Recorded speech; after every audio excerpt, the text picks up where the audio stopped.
윤석열 대통령 탄핵을 요구하는 국민청원이 오늘 80만 명을 넘어섰습니다. 접속자가 몰리면서 오늘도 사이트가 먹통이 됐는데 야권은 청원안이 넘어오면 법대로 처리해 나가겠다고 압박에 나섰고 국민의힘은 탄핵보다 민생이 먼저라고 맞섰습니다. 이희정 기자입니다. 윤석열 대통령의 탄핵 소추안을 즉각 발의해달라는 내용의 국회 국민동의청원 게시글입니다.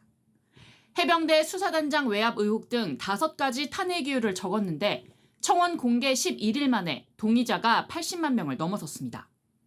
지난주 이미 상임위 회부 기준인 5만 명을 넘긴 이후에도 청원자가 계속 몰렸고 한때 대기자가 1만 명, 대기 시간이 1시간에 달하기도 했습니다. 곧 100만 명을 돌파할 기세고 200만, 300만으로 이어질 기세입니다. 탄핵 청원 사실이 알려지면서 서버는 결국 다운됐습니다. 민주당은 법사위원회에서 청원 심사가 본격화하면 탄핵 소추안 발의 여부와 시기 등을 따져보겠다는 계획입니다. 원내 관계자는 이르면 다음 달 초 소위에서 증인을 불러 질의응답을 진행할 수 있다고 전했습니다. 다만 실제 탄핵을 추진하는 것에 대해선 신중한 입장입니다. 한 지도부 의원은 탄핵론을 무리하게 앞세울 경우 오히려 여론의 역풍이 불 수 있고 탄핵안 통과도 여당 이탈표 등 고려해야 할 사안이 많다고 분위기를 전했습니다. 조국 혁신당은 한 발 더 나아가 탄핵 추진 가능성을 시사했습니다. 대통령 직선제 개헌을 위한 1천만 명 서명운동이 떠오릅니다. 혁신당은 이 상황을 예의주시하면서 민심의 흐름을 살피고 모든 정치적, 법적 준비를 하고 있습니다. 국민의힘은 대통령 탄핵보다는 민생 경제가 먼저라고 비판했습니다. 우원식 국회의장은 특정 청원으로 다른 청원에 나선 국민의 권리가 침해받아서는 안 될 것이라며 서버를 늘리겠다고 밝혔습니다. JTBC 이희정입니다. 육군 신병교육대에서 사망사고가 잇따른 데 이어서 이번엔 몰래카메라 범죄까지 벌어졌습니다. 부대 간부가 여성 화장실에 몰래카메라를 설치했다 붙잡힌 건데 여군과 민간인 등 피해자가 10명이 넘습니다. 김민관 기자입니다. 육군의 한 신병교육대 여자 화장실에서 몰래카메라가 발견돼 경찰이 수사에 나섰습니다. 촬영된 영상에는 여군뿐 아니라 군 관련 업무를 위해 신병교육대를 찾은 민간인 등 여성 10여 명의 모습이 담긴 것으로 알려졌습니다. 피의자는 해당 부대에서 근무 중이던 군 간부로 밝혀졌습니다. 육군은 지난 2월 몰래카메라가 설치됐다는 신고를 받고 군 당국 차원에서 조사를 마친 뒤 경찰에 해당 사건을 넘겼습니다. 경찰은 지난 5월 피의자를 이미 구속하고 다른 몰래카메라는 또 없는지, 영상을 유포하진 않았는지 등을 확인하고 있습니다. 육군 관계자는 피의자를 구속하는 등 정상적으로 수사가 진행되고 있다며 군은 민간 경찰의 수사 결과에 따라 법과 규정에 의거 엄정하게 후속 처리할 것이라고 밝혔습니다. 한편 육군 신병교육대에선 사건 사고가 끊이지 않고 있습니다. 지난 5월 세종에선 훈련 중 수류탄이 터져 1명이 숨졌고 같은 달 인제에선 규정을 어긴 얼차려 도중 훈련병 1명이 쓰러져 사망하는 사고도 발생했습니다. JTBC 김민관입니다.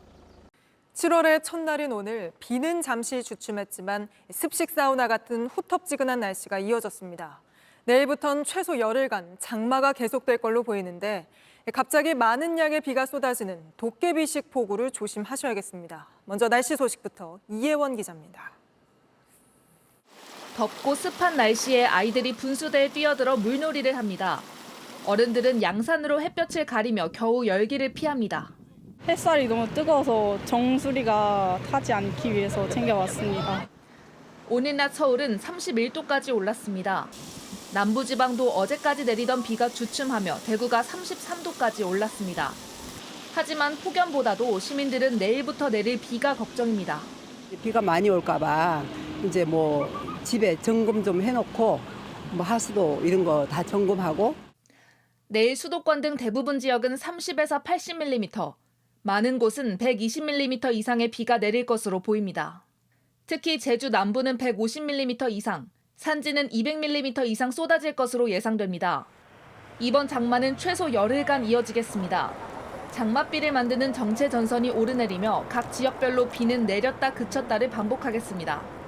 특히 중부지방을 중심으로 정체 전선과 저기압의 영향을 동시에 받으며 갑자기 많은 비가 내리는 도깨비 장마가 발생할 가능성이 큽니다.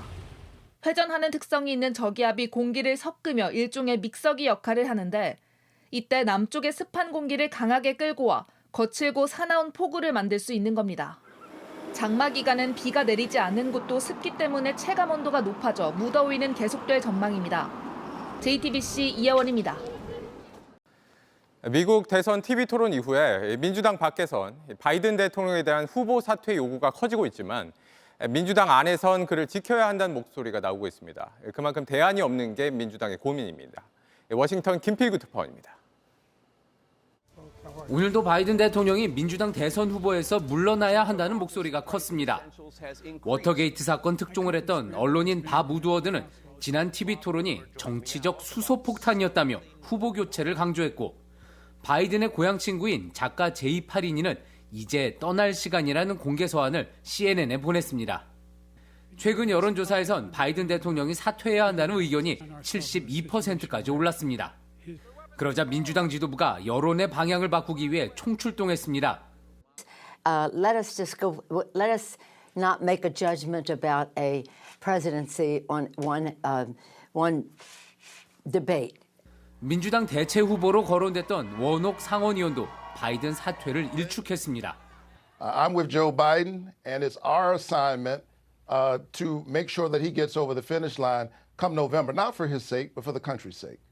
이처럼 민주당이 바이든 지키기에 나선 건 당장 뚜렷한 대안이 없기 때문입니다. 후보군으로 거론되는 카멀라 해리스 부통령이나 게빈 뉴섬 캘리포니아 주지사 역시 트럼프와의 가상 대결에서 밀리는 추세입니다. 일단 뉴욕타임스는 바이든 대통령이 끝까지 버틸 확률이 90%라고 봤습니다. 주말 내내 대통령 별장인 캠프 데이비드에서 가족들과 시간을 보낸 바이든 대통령이 어떤 메시지를 들고 돌아올지 오늘 백악관으로 관심이 집중되고 있습니다. 워싱턴에서 JTBC 김필규입니다. JTBC 뉴스를 시청해 주셔서 고맙습니다. 저희는 저녁 6시 50분 뉴스룸에서 뵙겠습니다.